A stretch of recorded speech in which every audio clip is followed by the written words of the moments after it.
Mr. Proulx. How are you today? I'm excellent. How are you? Wonderful. Thank you so much for asking. So I'd like to thank you for being here today to speak to us as a guest of our first Robotics Canada Leaders in STEM and Skilled Trade interview series. I'm Namirah and I'm from First Team 7480. And the first question I have for you is just to ask you a bit about your background. Sure.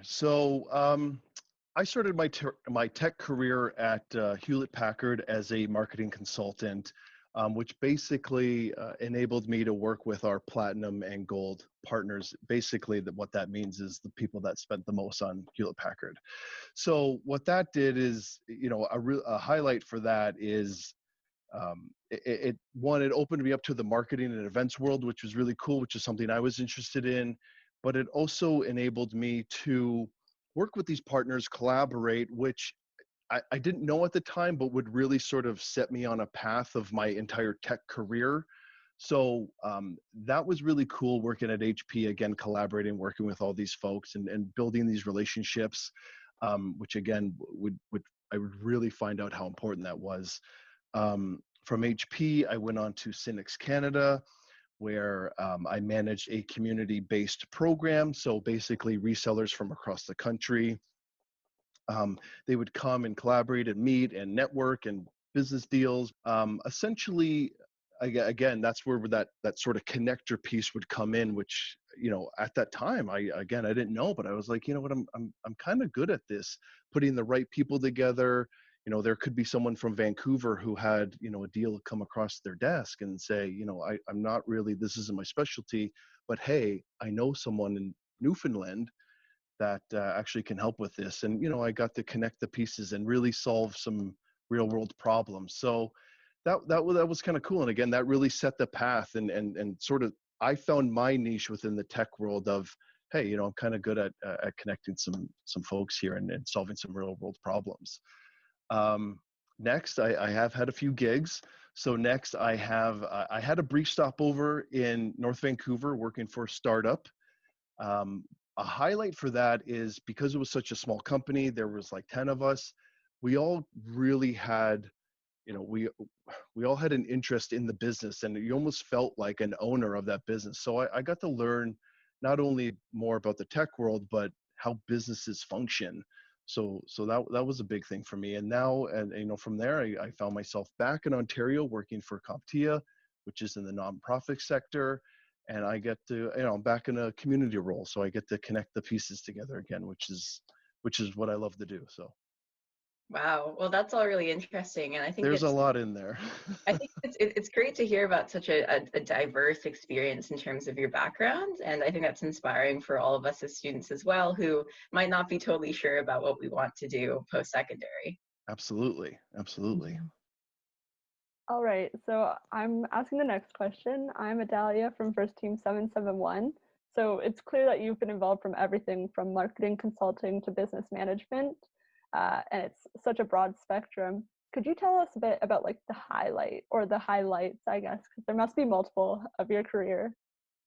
Absolutely. So, not to kind of repeat what I was saying, but what I found is most important and a highlight throughout my career. It's really been a theme. It's sort of set the tone, which is collaborating with all of these resellers and partners from across not only Canada but North America.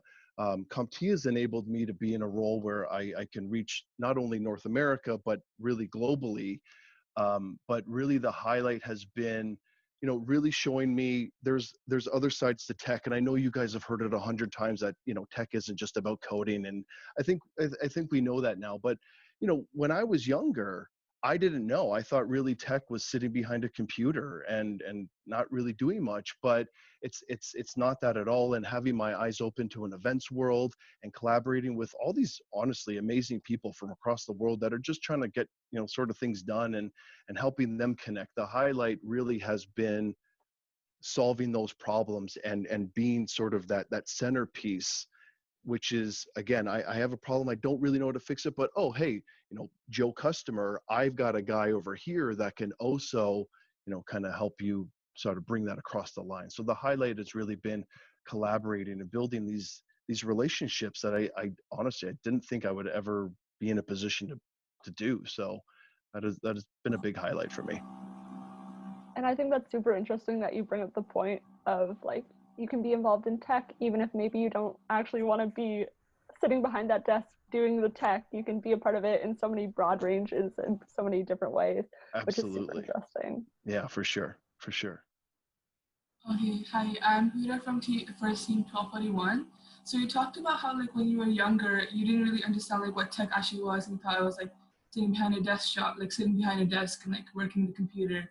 And as you grew older, like how have you like, what part of your education or past experiences best prepared you for your current job that you have right now, all these experiences? Great question. So really my education that just set a foundation of business concepts and understanding, which I do use daily. I have a degree in business management, and that I mean, again, it plays a role every day. What my experience has taught me is how powerful and valuable it really is connecting people and helping them solve real world problems, and not as like a means to an end, but genuinely helping people and really approaching a situation or a problem out of pure curiosity. And people can see that, but again, to genuinely help someone to solve a real world problem, learning that early in my career, super powerful. That is sort of what's kind of taken me throughout my career. It's I sometimes I even I ask myself, I'm like, okay, I'm in tech, but am I really in tech? Like, I almost look at it as like I'm sort of like in operations. I'm sort of just like a people person, and I help people. So although obviously I work for a tech company, I kind of look outside the box sometimes and say it's more maybe operations, just people. I mean, I could be selling anything. I mean, I don't sell anything, but it could be anything from computers to cat food, whatever it is. It's people who have problems that need solving. So that is, learning that early, that's been super valuable to me. So I think that, oh, sorry, go ahead. oh no, I was just going to say that I think that's a wonderful segue into our next question, because speaking of a real world issue, right now we're facing a global pandemic. And I think that many of us have been discussing the more negative implications of COVID-19 on the economy. I'd like to hear your thoughts on what the positive impacts of the pandemic might be on evolving the robotics and technology sector. Sure, absolutely. So I think this crisis has really highlighted technology's critical role in keeping us connected, and I really do think that this has forced us into the 21st century.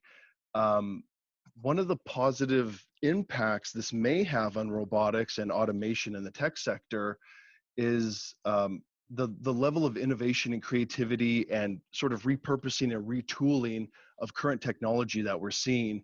And I really think people are starting to understand that, just to keep up with the demand. For example, manufacturers are finding out ways and figuring out ways to keep not only their workers safe, but to keep obviously production going and make it more efficient, whether it's it's safety masks or hand sanitizer, test kits, whatever it is. I really think that people are starting to see, hey, there's another way we can sort of work this, and we can solve these problems.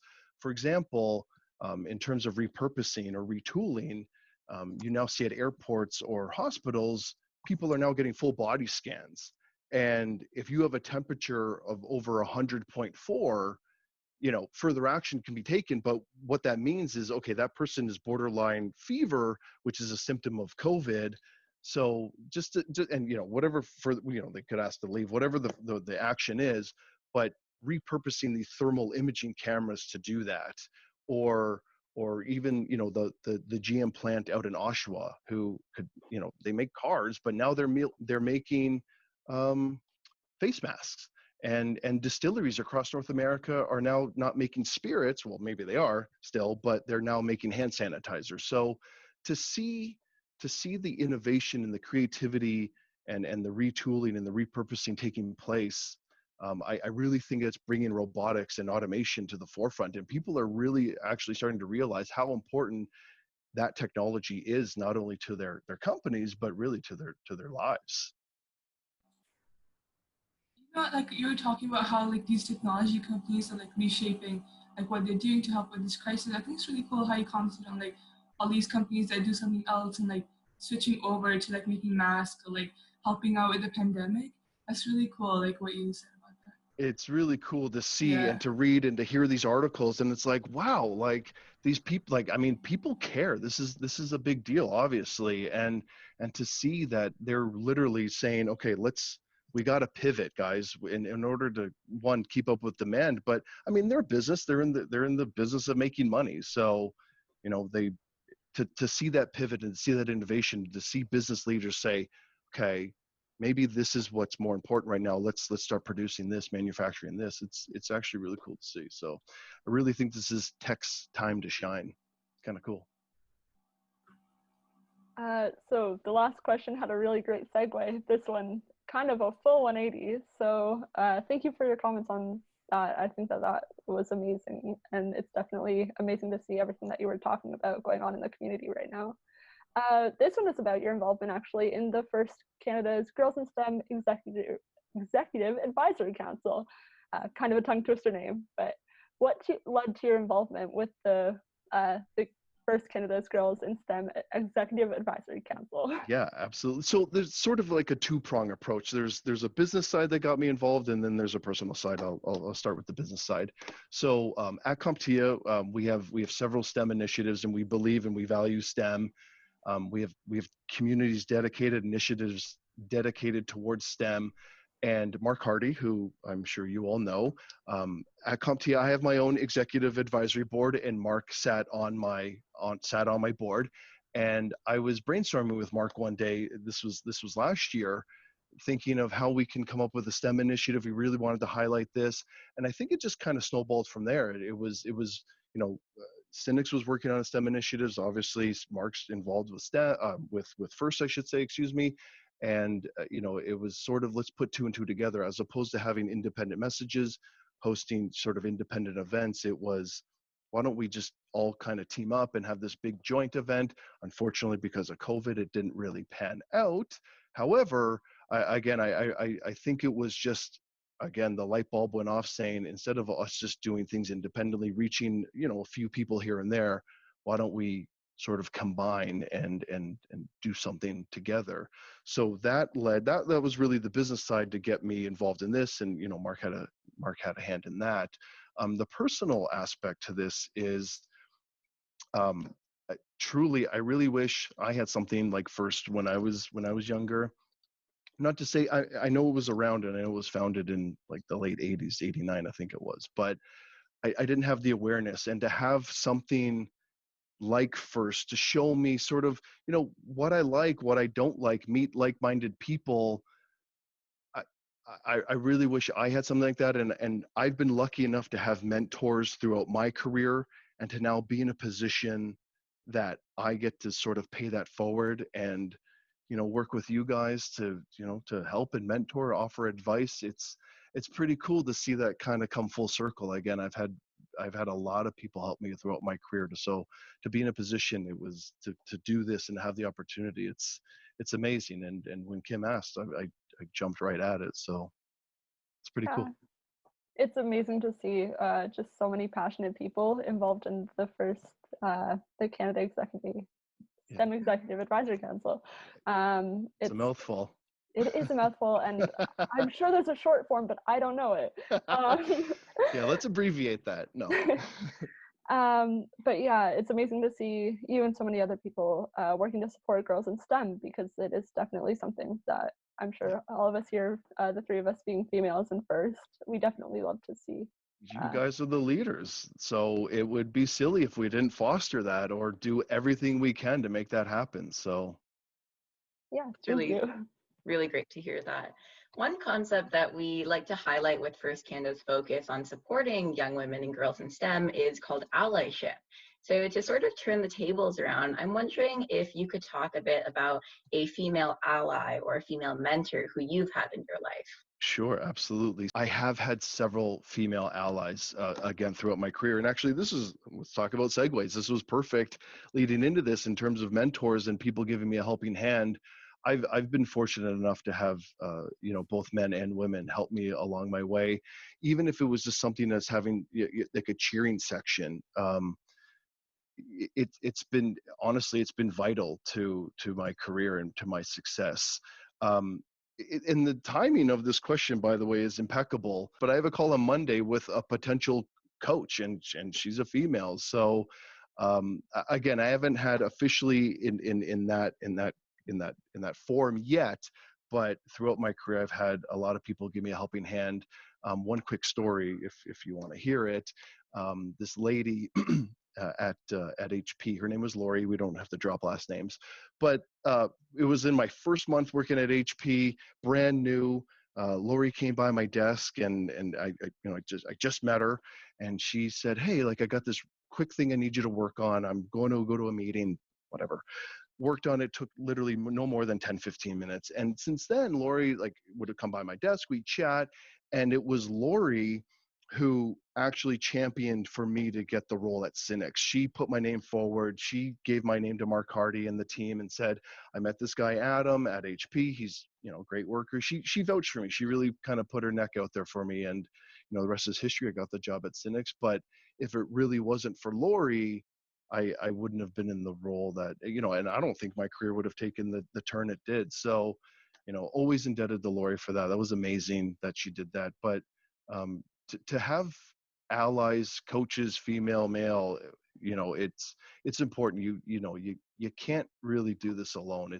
And I mean, you guys know that. You know how important it is to have a cheering section. So, yeah. Well, for sure. And it was really lovely for us to hear that story as well, because I think all of us and everyone watching really need to appreciate the mentors we have who have shaped our development and who will in turn shape our future as well. So thank you for sharing. Yeah, no, you're welcome. I guess turning it around, I know you said you had a meeting with a potential mentor, but now you can kind of be like a flash mentor. What is one piece of advice you can give to students looking to pursue careers in STEM? I would definitely say, and not to just sort of repeat and regurgitate what we all just said, but get mentors. I know you have them, but really just get involved. The biggest piece of advice is it's sort of kind of don't do what I did and think I can do this alone. Again, you learn that sort of at a young age that you're like, hey, I need people to help me out. But get involved. Get mentors, ask questions, really, again, come from a place of curiosity. I have really found that if you do that, people are really receptive to that. And honestly, I know it sounds sort of cliche, but just don't be afraid. If this is what you want to go for it. And who cares what anyone else says? And just find like-minded people, because there's people like you guys out there, and there's people that are interested in robotics and tech, and so basically go for it. Ignore what other people say, because there will be maybe some doubters, some haters. So just ignore all of that, and just find people that are willing to help you. And again, join programs, honestly, and this isn't a plug, but join programs like FIRST that will really give you that leg up, and you'll be able to find people like Kim, like Mark Hardy, and like the STEM executive board that will help you along your path. Because again, you can't do this alone. So to have a cheering section, have a coach, have a mentor, I would say that would be vital to having a career, not only just in STEM, I mean anywhere, but specifically in STEM, because I'm in STEM. So. And that's like a really good piece of advice, especially for someone going into university next year. I know that networking is like super important, but and sorry to add to this, that honestly, if I could also give one huge piece of advice, and I already touched on it, but network. It wasn't until my 4th year of university that I was like, oh, maybe I should get involved in a couple of clubs. Oh my God, get involved as soon as possible, meet people, build a network. It is so important. That would be a huge piece of advice. Build a network as soon as possible. Great. Intense there. No, that's how important the piece of advice is to you. So that's how we know we have to definitely take it. Yeah, I believe in it for sure. So just kind of segueing into like what you said, you talked about how like when you were younger you had the mentors helping you out and everything, and most of the times mentors can't always be helping out with everything. Like there's some things that we have to do that are difficult for us. So can you tell us about a risk you took in your career and what a role it has shaping your development? For sure. So huge risk I took, mentioned previously, was moving to North Vancouver for a job a few years ago. So this job was for a small startup reseller, specializes in digital signage. So you'd see menu boards, you go to McDonald's, it's all digital. So I went to North Vancouver to pursue this career, left my role at Cynics, it was very tough to do at the time, because I had met so many amazing people there, and people like, again, Mark, who was a mentor to me. But it was one of those, if I don't do this, I'm always going to wonder. So, there's a part of me that was like, yeah, I got to do this. So anyways, ended up going. It wasn't the best. I realized quickly how difficult being a reseller actually is, in the tech world, but huge lesson learned. And what I will say is how that shaped and helped my development was, again, working with not only, in my current role with all the resellers and vendors and distributors across Canada and North America, what it did is it really allowed me to put myself in their shoes, to say, again, before I knew what it was like to be a reseller, I knew it was a difficult job, but to really live that life and, always trying to drum up business, always going after sale, chasing POs, I did not realize sort of the daily grind that a reseller has to go through. So it gave me an appreciation, which then again shaped and developed how I will be able to help them. Because again, again, if you're in North Vancouver, sort of your base is limited in terms of, the population and the customer base, but you join, again, that's not a plug to join a community, but you join a community. Now it's my job to say, hey, I know what it's like to sort of be in this sort of remote place. Ontario's got a big base, and if you're looking for digital signage opportunities, this is just the example of that company, or whatever it is, cloud, cybersecurity. It's, again, I know how difficult it is, so let's make your life easier. How can I connect you with the right people, get you some opportunities, get you in front of the right people? Maybe you weren't able to get that meeting with that executive because they're busy, they just couldn't take the call. It's okay, I can open up a little bit of my phone book to say, hey, Bob, I got a guy, Bill, who's great guy. I think you guys should talk because I think there could be some synergies there. So it really gave me that perspective from the reseller lens to really appreciate what they sort of go through. And again, my time at Cynics working for distributor, I know what it's like to be in Disty and working for HPO as a vendor. So I've gone through the whole IT channel, which is, again, it's really given me an appreciation for what, for each respected company and what they have to do to sort of just get through and get business and keep everything and moving and obviously be successful. So that's how that's helped me and developed me as a person and in my role. Yeah, I think it's really cool, being able to take like those huge risks that advance your career and like let the other sides. It was tough. It was tough, and there was a time there just before I left that I was like, oh my goodness, did I make a mistake? But I got really lucky landing with CompTIA. I'm back in a community setting now, which is where what I love to do, and no pat on my back, but I think I'm kind of good at it. So everything, honestly, guys, I never thought things for a reason, but I think maybe things happen for a reason now. So I guess I got lucky. Mm-hmm.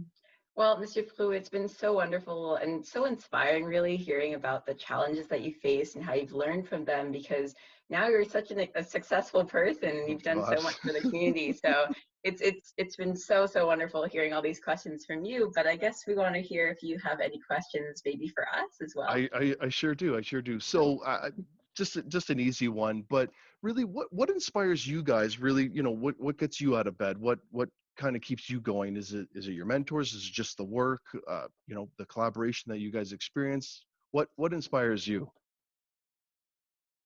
And maybe Namirah, Adalia, we can start with you. Okay. Yeah. All right. Well, I guess all at once. I guess I can I could go first. I think that's a bit of a loaded question, because I feel like I can say this on behalf of everyone on our youth council, that we have a tremendous amount of support from First Canada, and some of us joined first 5-6 years ago, others joined a year ago, whatever it may be, wherever we are in that path, we just have so much support to do what we're passionate about and what we really love. And so I feel like when I wake up in the morning, I'm just thinking about the power I have to make some sort of small change in my community, whether that's the first community or whether that's here in Kingston or whatever it may be. I think we're all just really empowered by the people around us who constantly inspire us to do better. And I think that you're definitely one of these people, and we're really grateful to have you here, to be speaking to you, and to have you on our Executive Advisory Council. Oh, wow. Thank you. I didn't think it would turn that way, but hey, happy to help. That's amazing. Maybe Adalia, would you like to go next? Yeah, so I'm going to pull on a point. So you said previously in the roundtable that you found your passion is like helping other people, and like that's how you found your drive. And that actually really resonated with me, because that's, I guess when you said the question, that's kind of what popped into my mind, was like, what gets you out of bed in the morning? And I guess for me, it's really, I want to help people. I want to make a positive impact on people. Yeah. Even if it's just a small one, like every single day I want to make a positive impact on like at least one person, right? Yeah. And I feel like that drives me not only for my career, but also like everyday life. Yeah, so I guess that's what drives me. And what you said resonated with me. Cool.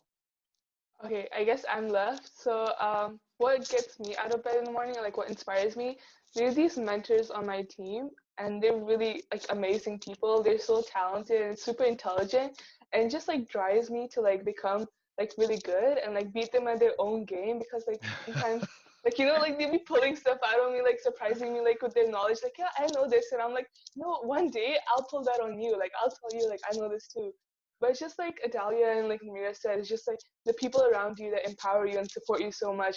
They make you want to get out of bed in the morning and like help them and like work with them together and help change the world. Because when we grew up as kids, we was just like, yeah, like there's not a lot you can do. Like kids don't have a lot of power, but like growing up in the world we have today and being in an organization is first, and having mentors like you, it's just like inspires us to like, okay, we can change the world. Like there's one person at a time actually works, you know? Cool. That's amazing. Wow, what fabulous answers. That's amazing, guys. I love it. Can I ask one more, or do we have time for that? So obviously involved in FIRST, but are you guys involved in anything outside of FIRST? Any clubs, any sports teams, play any musical instruments? And the reason I ask is, if so, you know, what do you think with those activities, like, you know, can bring to the table? What sort of things that you're learning from those disciplines can you apply to sort of your time at FIRST? Is anyone involved in anything else? I think we're all pretty involved with other things, which might be why we're slowing down a bit here. Adalia, would you like to go first this time? Sounds good. So for like 12 years, I actually stopped just this year. Being in grade 12, I wanted to kind of focus on work, or like schoolwork. I was a competitive dancer, so I would dance like 12 to 14 hours a week. And I think that is like the biggest other activity in my life. And I think that like I learned a lot of like soft skills in that I can bring to like literally any other aspect of my life. Like I learned a lot about like dedication and making a commitment and keeping it. And I think that's something that's really important that people don't really learn until like they experience a reason to learn it. Sure. I guess. Great. Yeah. So definitely. That's great. That's great. Maybe Huda next? Oh, Huda. Sure. Okay. For me, I'm involved in like, so currently I have a job working at like instruction, like a education center, and I teach like coding to kids and like other STEM activities, and kind of like, you know how you said like, oh, other things involved in FIRST and what we bring from those things into FIRST. Yeah. It's kind of the opposite for me, because being in FIRST is like what allowed me to get the skills, like learning how to code, speaking with people, managing like time and like deadlines and those kind of things is what allowed me to bring into my job. And that's why like I'm able to become successful and actually teach kids how to code and like inspire them. And for me, like I don't have a lot of other stuff, because I remember coming to Canada 5 years ago, and the only thing I did was like FIRST, like, because as soon as I came, like the place I came for didn't have a lot of activities for females. And I come here and then I see like girls working on the robot, and I'm like, oh my god, I want to do this. And it's just been Cool. first for me. Like I think we can all say this, like we have been involved in first so much that we literally stay up at night just designing robots, working on robotics. Like we have no sleep schedule. It's really bad to say, but like we're so motivated about this, like it just drives us to do Wow. Wow, that's incredible. Get sleep though, but yes, that's incredible. this. We'll try. Well, I guess I can go next then. I'd say that unfortunately I don't really have an experience that I've been involved in with for 12, 13 years as Adalia has. But I have been quite involved with my school. So I think I've been on student council since maybe grade 8 or grade 9. And then I'm also in our environmental club. I'm treasurer of our arts council. I am an executive for our school's DECA team, which is a business case competition. And I've really just been involved in a whole lot of things in my school and the community. And I think that it works both ways for me in that joining first, which I only joined about a year ago. So when I was in grade 10, that's really helped me to develop skills that I can bring into other places in my life. And I joined first as someone with no background whatsoever in robotics and tech. And I think when you mentioned earlier how some of us grow up thinking that that when you go into the tech industry, you're kind of just behind a computer and you're coding and it's really boring, it's an office job. That's exactly what I thought about robotics until I joined first. And then I joined first and I realized there are so many other concepts and so many skills that we're learning, from collaboration to business skills to speaking to time management. And I think that those I've applied to all of my other involvements. And then in turn, for example, with working with people or in the case competition, I learned those speaking skills, presentation skills that, again, I bring back to first. So I think it's really wonderful how diverse the spectrum of first students are, because we come from all different places around the world, but also just in terms of what our past experiences are, what our education is. And I think that that's just really interesting and something I want to note. That's amazing. Wow. So impressive. Wow. You were involved in a lot of things. Good for you. Wow. Random question. Do you guys all know what university you're going to go to? I think I may be the only one in grade 12. Yes. So I know. I don't know if you want to know. I do want to know. Of course I want to know. I'm going to Waterloo, Okay. the University of Waterloo for biomedical engineering. Wow. Wow. Good job, guys. Wow. It's so impressive. Seriously. So first of all, we want to thank you so much for your participation in our first Robotics Canada Leaders in STEM and Skilled Trades. We had so much fun just chatting up with you, like learning about your experiences. It's so much different than when you like read it on the LinkedIn page and like read all your stuff. Like actually chatting with you is like so immersing like experience. And I hope you had as great a time as we did. I had a we wonderful really look forward time. to like working with you again in the future. Me as well. This has been so much fun, guys. Honestly, I love it. I love it, and I'm glad that I can put some sort of humanity to just the profile that, you know, you got to look polished on LinkedIn, of course. So I was glad I was able to add a little personality to just a picture and a profile. Well, thank you so much, Mr. Proulx, for your time today. We really enjoyed this. Thank you, guys. Thank you. I appreciate it.